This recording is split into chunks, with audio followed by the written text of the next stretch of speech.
네, 여러분 안녕하세요. 부자 되는 세상입니다. 요즘에 제가 또 많이 받는 질문 중에 하나가 부세님 요즘 보험을 어떻게 들고 계세요? 라는 질문을 되게 많이 받아요. 제가 사실 전문 분야는 아니다 보니까 답변하기가 되게 애매할 때가 많더라고요. 근데 마치 좋은 기회가 있어서 보험 전문가분을 모시고 이야기를 나눠보게 되었습니다. 그래서 보험 전문가 진영님을 모시고 얘기 한번 나눠보도록 하겠습니다. 안녕하세요. 안녕하세요. 저는 여러분이 생각하는 복잡한 금융을 선명하게 보여드리고 설명해드리는 시그널 플래너라고 하는 핀테크 스타트업 앱을 운영하고 있는 햅팩토리에서 마케팅을 담당하고 있는 전진혁이라고 합니다. 매일 이제 신문 뉴스 기사를 보고 오거든요. 근데 오늘 아침에도 금리가 한 번 더 또 오를 수도 있다. 그래서 이런 기사들이 되게 많은데 대출 특히 들어오신 분들은 이자 내는 게 되게 부담스러운데 지금 가입하고 있는 보험을 계속 들고 가도 되는지 아니면 이 시점에서 보험을 신규 가입해도 되는지 그러니까 이런 거에 대해서 궁금하신 분들이 상당히 많은 것 같아요. 그래서 이렇게 고금리 인상 시기에 보험을 혹시 꼭 가입해야 된다라고 한다면은 이거에 대해서 혹시 어떤 의견이신지. 보험과 대출이나 투자나 이거랑 서로 역할은 좀 달라요. 가장 필요한 상품 중에 하나가 바로 자동차 보험이라고 생각하거든요. 사실 근데 저도 운전을 하고 있고 15년째 무사고긴 한데 저 같은 사람한테는 자동차 보험이 왠지 아깝게 느껴질 수도 있잖아요. 매년 몇십만 원, 몇백만 원 이렇게 내고 있으니까. 근데 그러면 자동차 보험이 나쁜 거냐? 금리라는 건 항상 올라가기도 하고 내려가기도 하고 항상 주기성이 있습니다. 근데 보험은 사실 쭉 가는 거예요. 금리가 올라간다고 해서 내가 자동차를 몰지 말아야 되는 게 아니고 내 생활은 생활대로 가고 경제생활은 경제생활대로 갖고 가기 때문에 이 보험을 선택하고 활용하는 데 있어서 전반적인 재정 상황이 부담된다. 그거는 내가 이걸 해지하든 조정을 하든 해야 되는 부분도 있는 것 같고 금리가 좀 높아지는 상황에서도 필요한 보험만큼 어느 정도 지킬 필요가 있다 라고 저는 생각합니다. 안전장치이기 때문에 필요한 거는 꼭 반드시 들고 가야 된다라는 의견을 주신 것 같습니다. 부세의 돈 이야기 채널에 사실 20, 30대 구독자분들이 상당히 많거든요. 그러다 보니까 보험의 종류에 대해서도 잘 모르신 분들도 많고 이거에 대해서도 한번 설명해 주시면 감사하겠습니다. 이렇게 보시면 돼요. 우리가 살면서 맞닥뜨리게 된 되게 다양한 위험들이 있거든요. 아플 수도 있고 사고가 날 수도 있고 누구한테 물어줘야 된다던가 몇 가지 이제 큰 위험들이 있습니다. 그런 위험들에 대해서 보험사랑 이제 서로 약간 통계적인 얘기를 하는 거예요. 내가 보험사에 보험료를 내고 내가 매월 언제까지 이렇게 계속 돈을 낼 테니까 혹여나 나한테 그런 사고가 생기면 나한테 보상을 해줘. 질병과 사고, 상해라고 있는데 질병이 가장 대표적이죠. 20, 30대 분들이 그렇다면 그 중에서 어떤 보험을 가입하는 게 제일 좋을까요? 보통 두 가지 케이스가 있어요. 내가 갖고 있는 보험을 엄마가 가입해 줬거나 회사를 다니면서 네 보험 이제 가져가라 라고 하면서 많이 동감하시는 제가 두 가지 다 해당되는 케이스거든요. 가져가라 하는 경우 뭐가 뭔지 잘 모르겠는데 내 돈을 내라고 하니까 궁금해서 들어오신 분이 있고 아예 보험이 없으신 분도 있어요. 그 중에서도 핵심적인 보험들만 좀 가져가 보자 라고 저희는 먼저 가이드라인을 제시를 해드려요. 그런 면에서 제일 먼저 말씀드리는 게 바로 실손 의료비 보험이거든요. 실비보험, 실손보험 다 같은 얘기인데 내가 병원에 가서 실제 내는 돈, 크게 건강보험공단이라고 하는 되게 좋은 국가 건강보험이 되어 있어서 많은 부분을 차지를 해주고 나머지 부분을 이제 내게 돼 있는데 또 내가 내는 돈의 일부를 돌려받는 구조로 돼 있어요. 실손의료비 보험이 좋다고 한 이유가 뭐냐면 암보험 이런 것도 정말 중요하지만 암보험이다 라고 하면 암에 걸려야만 받을 수 있거든요. 보통 실손의료보험은 갱신형이고 가격이 아주 많이 올라가고 그러면 이제 부담감이 있긴 하지만 보장해주는 범위가 넓습니다. 특히 20, 30대 분들은 가격이 되게 저렴하기 때문에 우선은 가장 기본적으로 깔고 가라. 그거를 좀 추천드리고 있고 두 번째로 그거를 하고 나서 예상한이 있다라고 한다면 주위에 알고 계신 어르신들이 가장 많이 아프고 돌아가시는 대표적인 질병들 위주로 보험을 가입하는 게 맞다. 뇌졸중, 중풍, 뇌출혈, 급성심근경색 이제 이런 부분들 심장질환과 뇌혈관 질환, 암에 대한 진단비 보험 어떤 질병을 진단받으면 받을 수 있는 그런 류의 보험들 병원비도 필요하지만 투병을 하는 동안에 사실 일을 못 할 수도 있고요. 이제 그런 부분들에 대해서 경제적으로 어느 정도 커버를 할 수 있는 형태의 진단비 보험을 조금 가져가시면 좋겠다. 그래서 실손과 소위 말하는 3대 진단비 그 외에 이제 좀 가능하시면 수술비라고 해가지고 수술을 받으면 받을 수 있는 거예요. 근데 암을 한번 진단을 받으면 진단비는 한 번 받으면 없어져요. 그럼 내가 앞으로 살아갈 날이 많은데 당연히 암 걸린 사람이 바로 보험을 가입할 수 없겠죠. 최소 5년 정도는 어려워요. 수술비 같은 경우는 한 번이 아니라 여러 번 지급하는 구조로 되어 있기 때문에 수술적 치료를 하는 경우가 많거든요. 그럼 수술을 할 때마다 받을 수 있는 거예요. 그래서 약간 이제 보완하는 역할이 되는 거죠. 마지막으로 더 예산이 가능하신다면 상해든 질병이든 사고로 인해 질병으로 인해 혹시 내가 아프고 그로 인해 내 몸에 어떤 영구적인 후유 장애가 남는 경우가 있어요. 근데 그런 것까지 보장을 해주는 보험. 예산에 따라서 받치어 가셨으면 좋겠다라고 저희는 추천드리고 있습니다. 보험에 대해서 애매하게 알고 있는 측면이 되게 많았던 것 같아요. 근데 한번 딱 이렇게 정리해 주시니까 너무 많이 도움이 됐습니다. 보험 신규 가입할 때 안내 그런 것들이 하나하나 막 글씨도 너무 작고 빼곡히 막 적혀 있는 거 보고 아 저도 그냥 대충 읽고 이렇게 사인할 때가 종종 있었거든요. 사실 그렇게 하면 안 되잖아요. 신규 가입할 때 이것만큼은 놓치지 않고 꼭 확인해야 된다. 혹시 이런 게 있을까요? 사실 이제 계약이거든요. 그러니까 보험사랑 가입자랑 계약을 하는 거고 서로 약속을 하는 거죠.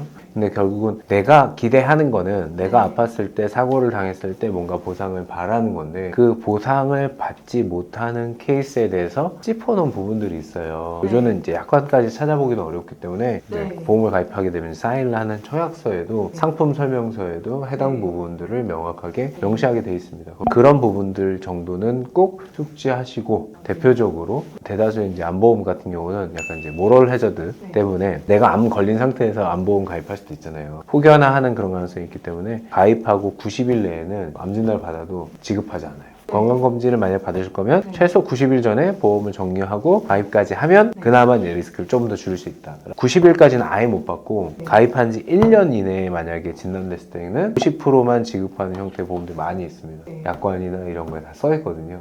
그러니까 그런 건 꼭 명확히 인지하고 가입하셔야죠. 그 어린이 보험 잠깐 언급해 주신 게 있는데 제가 이제 올해 32이거든요. 어린이 보험이 가입할 수 있는 나이가 제한이 있지 않나요? 이제 어린이는 아니잖아요. 10대 한 초중반 분들이 많으신데 그럼 이런 분들은 뭐 어린이 보험이나 이런 게 가입 가능한 건가요? 사실 이 보험의 핵심을 좀 보면 아예 막 내가 0세부터 10세 혹은 태아 때 가입하는 보험들은 조금 달라요. 특히 태아보험 같은 경우 내가 태어날 때 선천적으로 뭔가 문제가 생길 수 있잖아요. 그걸 이제 커버하는 보장들이 있고 20대 때 가입하는 어린이 보험은 사실 어른 보험이랑 똑같습니다. 어떤 보장 구조나 이제 이런 것들이 똑같아요. 그러니까 보험사로서는 20대 분들이 지금 보험을 가입했어요. 40대가 가입하는 것보다 훨씬 더 낫겠죠? 어쨌든 내가 보통은 우리가 가입할 때 90세 혹은 100세 만기로 가입하지만 20대는 어쨌든 적어도 한 몇십 년 있다가 아플 가능성이 높고 40대는 바로 아플 가능성이 높으니까 할인을 많이 해주는 거예요. 일반적인 지금 저희 업계에서 얘기하는 어린이 보험은 만 30세 플러스 6개월.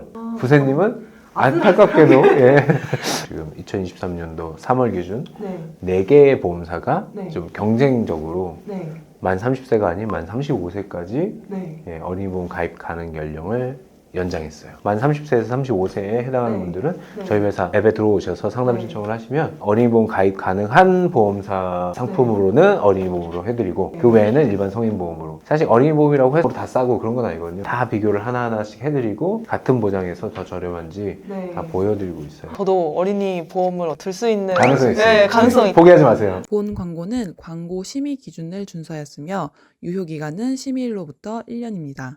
뭐 재테크를 가르치는 일도 하고 있다 보니까 근데 갑자기 보험 내역을 갑자기 저한테 들고 오시는 거예요. 선생님 저 보험 이거 들고 있는데 혹시 여기서 뭘 해지해야 될까요? 물어보시는 분들이 되게 많아요. 보험을 해지하고 싶다고 이렇게 그냥 막 해지해도 되는 건지 혹시 뭐 주의해야 될 사항은 어떤 것들이 있는지 좀 궁금하거든요. 가입 시점에 따라서 되게 달라요. 오래된 보험이 더 좋다. 일반적으로 좀 알려져 있는 상식이긴 한데 또 항상 그렇지는 않거든요. 상품에 따라 좀 다르고 사실 공부를 좀 많이 해야 됩니다. 보험 리모델링을 한다라고 했을 때 바꿔야 된다는 거잖아요. 내가 갖고 있는 것보다 더 나은 대안이 있을 경우에 대안에 나름 또 장점과 단점이 있겠죠. 그거에 대해서 충분히 숙지하고 알고 또 다른 상품이랑 비교를 해본 다음에 결정을 하는 게 좋거든요. 보험이라는 상품이 되게 비싼 상품이에요. 보통 30년을 내기 때문에 되게 비싸고 손해가 클 수 있는 상품이기 때문에 충분히 내가 알고 숙지할 필요가 있다. 이전의 상품 대비 새로운 상품을 가입한다고 할 때 뭐가 장점과 단점인지를 충분히 알아보고 제안하는 사람한테 충분히 설명을 받은 다음에 그런 설명을 또 다시 한번 검증해보고 그런 것이 좀 필요하지 않나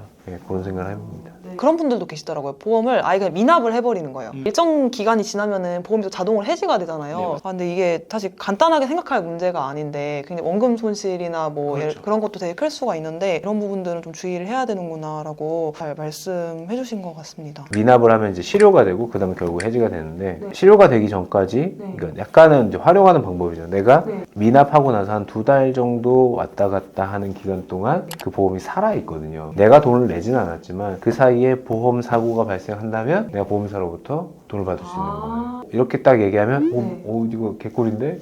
이렇게 좋다라고 생각할 수 있는데 문제는 그렇게 하는 기간 동안 환급금이라는 게 있다라고 한다면 그 2달이 지나면서 기존 환급금에서 조금 갉아먹어요. 지금 해지하면 받을 수 있는 환급금보다 좀 더 적어질 수는 있거든요. 장단점이 있긴 하죠. 근데 어느 정도 이런 부분들의 구조를 좀 활용을 하고 안보험 같은 경우는 90일 이내에 보장을 안 해주니까 그럼 그걸 이제 좀 약간 활용을 해서 약간 겹치게 이어서 할 수 있게 이런 부분도 하는 방법입니다. 좋은 팁을 말씀해 주셨어요. 자, 그럼 다음으로 넘어가서 이제 어머니가 현직 이제 보험 설계사셔가지고 보험 가입한 게 아마 이력이 되게 많을 거예요. 근데 3자 입장에서 객관적으로 한번 분석을 받고 싶다라는 생각을 좀 해본 적이 있거든요. 이번 시간에 한번 말씀해 주시면 너무 좋을 것 같아요. 사실 부사님 같은 경우가 종종 있어요. 상담 들어오셔서 네. 특정 대형 보험회사의 주요 상품들로 이렇게 쭉 깔아져 있는 이제 그런 경우도 있는데 지인 가족으로부터 가입한 보험이 무조건 나쁘다 그런 건 아니고요. 모든 상품은 장점과 단점이 있어요.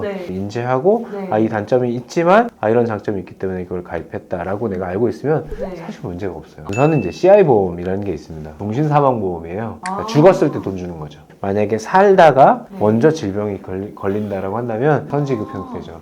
이게 사망보험금을 선지급하는 형태. 근데 다만 여기서 말하는 질병이 중대한이라고 하는 약관에 써 있는 그 기준이 있어요. 그 기준에 해당해야만 이 사망보험금을 선지급하는 구조로 되어 있습니다. 조건이 좀 타이트해요. 수술비도 CI 안에 들어가 있고. 근데 다만 아쉬운 거는 뇌나 심장질환 쪽 그 진단을 보면 조금 요즘은 넓은 보장 범위 전체 케이스까지 커버할 수 있는 보험들이 나오고 있거든요. 근데 지금 가입하신 보험에는 아쉽게도 그게 없다. 근데 이것도 사실 뭐 선택이에요. 일단 지금은 전반적으로 말씀드리자면 보험료는 좀 많이 내시는데 약간 이제 구멍들이 조금 있는 그러니까 추가적으로 다른 보험을 더 가입해서 더 보강을 할 것인지를 결정하시면 좋을 것 같습니다. 5년 후에 완납하고 가입해도 돼. 문제는 그 5년 내에 아플 수도 있죠. 내가 좀 더 가입할 수 있다면 지금 먼저 가입하고 5년 후에 하실지 지금 하실지 그건 또 선택이다. 말씀해 주신 것처럼 그 사이에 이제 사람 일이란 게 또 어떻게 될지 모르는 거니까 너무 감사합니다. 보험 가입 같은 경우에는 이제 보험 설계사를 통해서 가입하는 방법이 있고 또 이렇게 시그널 플래너처럼 이렇게 뭐 카카오 상담을 받는 방법이 있고 두 가지가 좀 다르잖아요. 이런 부분이 더 좋다 하는 것이 있으면 한번 설명해 줄 수 있을까요? 원론적인 얘기를 하자면 찾아와서 가입하는 설계사와 저희가 카카오톡 상담에서 판매하는 상품은 사실 동일합니다. 실제 상담은 중에 아주 간단한 건 물어보는 사람도 있고 보험 분석해주세요 이런 분도 있고 뭐 견적 물어보는 수많은 분 중에 가입하는 경우에는 사실 저 원칙상 저희 쪽 설계사 라이센스를 갖고 있기 때문에 한번 나갑니다. 일반적인 설계사는 처음 상담부터 그 모든 과정을 내가 다 만나고 시간 쓰고 뭔가 이거 부담을 갖고 가야 되지만 모든 상담 과정은 다 카카오톡을 하고 만에 하나 가입하게 되면 그때 한번 만난다. 기본적으로 이제 상품 자체는 동일하다고 생각하시면 돼요. 마지막으로 시그널 플래너만의 장점까지만 말씀해 주시면 감사하겠습니다. 여러분께서 가입한 보험에 대해서 얼마나 잘 알고 계십니까? 라고 물어봤을 때 상당히 그게 낮은 거예요. 심지어는 찾아와서 설명을 들었다고 하더라도 네네네네 하는 경우가 많은 거죠. 사실 이제 저희 회사가 갖고 있는 장점 중에 카카오톡 상담인데 이제 가입해서 상담을 하다 보면 정보가 쭉 옵니다. 읽고 이해하고 생각하게 하는 거예요. 하고 혹시 나중에 지나갔을 때 내가 잘 모르겠다. 그럼 다시 어쨌든 카카오톡이 남아있으니까 꺼내봐서 거꾸로 보고 알고 충분히 이해하고 납득해서 가입할 수 있는 거죠. 사실 저희는 카카오톡에 다 남아있습니다. 다 남아있기 때문에 한마디 한마디 말씀드린 거에 되게 조심스러울 수밖에 없고 되게 객관적으로 냉정하게 되는 건 된다 아닌 건 아니다 할 수 있다 없다를 분명히 말씀드려요. 그래서 상당히 안전하게 보험을 가입할 수 있는 방법이다. 보험이라는 게 뭐 1년 2년 가입하고 말 게 아니라 90세 100세 엄청 길게 잘 가입해서 유지하기를 기대하는 거잖아요. 이러한 보험들이 충분히 잘 유지되고 갖고 가실 수 있게 충분한 증거물을 저희가 제공하면서 안전하게 가입하실 수 있게 하는 게 저희 회사의 장점이다. 이렇게 생각하고 있습니다. 너무 감사합니다. 그래서 오늘 이렇게 보험 전문가 진영님을 모시고 보험에 관련해서 쭉 얘기를 들어봤는데요. 가볍게 알고 있는 거에 대해서 확실하게 알 수 있는 계기가 되었고 이 영상을 보시는 우리 구독자분들한테도 굉장히 많은 도움이 됐을 거라고 생각합니다. 그래서 오늘 영상에 도움이 되셨다면 구독과 좋아요 한 번씩 부탁드리고요. 저는 다음번에도 더 유익한 영상으로 찾아뵙겠습니다.